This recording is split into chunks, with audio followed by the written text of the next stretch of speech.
Pardon. Je comprends bien évidemment que M. Imbaud est tenu à faire la présentation des actions qui sont menées en termes de végétalisation avant qu'on étudie le rapport, contrairement à ce qui était prévu dans l'ordre du jour.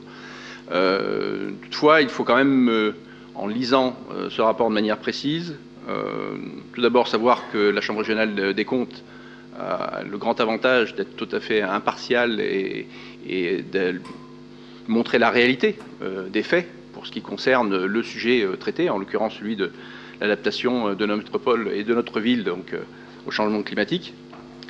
Et donc j'ai extrait 2 phrases que je vais commenter pour illustrer mon propos et les raisons pour lesquelles je suis beaucoup plus critique sur le sujet.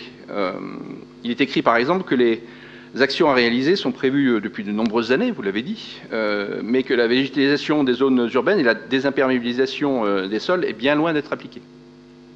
Un peu plus loin est écrit que le territoire de notre métropole s'artificialise de manière continue, ce qui renforce les risques face au changement climatique.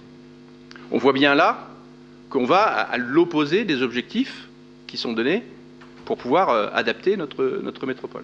Je ne dis pas que rien n'est fait, je dis juste qu'aujourd'hui, ce que nous faisons n'est pas suffisant pour nous rapprocher de l'objectif. J'ai à dire également, on en parle régulièrement, mais que le zéro artificialisation nette est quelque chose, une mesure et un ensemble de mesures qui doivent non seulement s'étendre, mais devenir systématiques.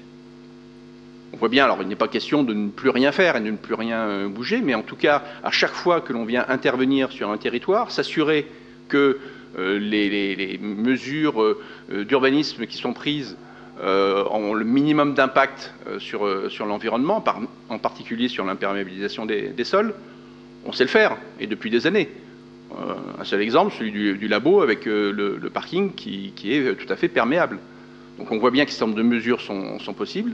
Il s'agit aujourd'hui, encore une fois, de les systématiser. Vous rappelez également qu'aujourd'hui, on a une demande qui a été formulée, qui est celle de pouvoir intégrer, comme l'engagement d'ailleurs que vous aviez pris sur le sujet, mais que le suivi du plan climat air-énergie territorial soit réellement fait chaque année. C'est un engagement pris par la collectivité, ce n'est pas le cas, il s'agit maintenant de le faire et de le mettre en œuvre. Enfin,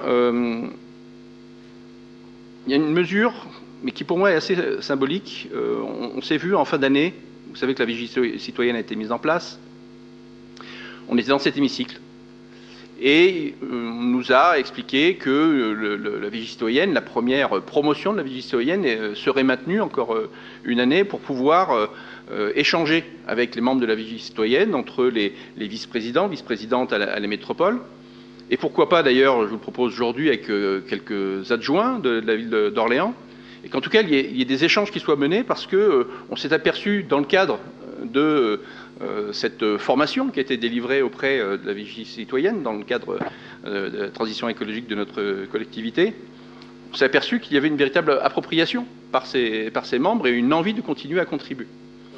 Donc je vous demande là, je le ferai évidemment en conseil de métropole, et je le rappellerai en conseil de métropole, il serait important qu'on puisse donner la possibilité aux membres de la vigie citoyenne de venir sur un certain nombre de sujets précis, et pourquoi pas justement sur celui-ci, qui est un enjeu très important, leur donner la possibilité d'émettre également un avis. Et voilà, je trouve qu'aujourd'hui, on a une expertise, évidemment, des services de la ville, de la métropole. On a une expertise en tant qu'élus, les uns et les autres, à différents niveaux, bien évidemment, sur les sujets, mais en tout cas, nous avons une expertise. Il est important de pouvoir faire appel également à l'expertise d'usagers de nos concitoyens, et en l'occurrence de leurs représentants dans le cadre de la vigie citoyenne. Donc je vous demande de pouvoir intégrer dans vos réflexions le fait de pouvoir les faire participer à ce qui est crucial dans les années qui viennent. C'est-à-dire qu'il y a des objectifs. Ce document permet de requalifier, de réexpliquer les objectifs que nous devons atteindre. Il faut maintenant que nous puissions systématiser les mesures qui nous permettront de les atteindre. Je vous remercie.